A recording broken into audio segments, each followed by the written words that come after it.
वन्दे पद्मकरां प्रसन्नवदनां सौभाग्यदां भाग्यदां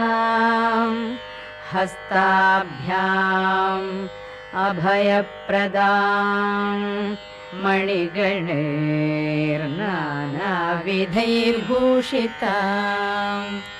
भक्ताभीष्टफलप्रदां हरिहरब्रह्मादिभिः सेवितां पार्श्वे पङ्कजशङ्खपद्मनिधिभिः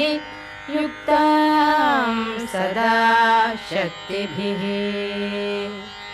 सरसिजनिलये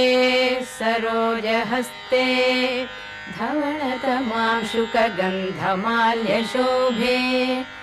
भगवति हरिवल्लभे मनो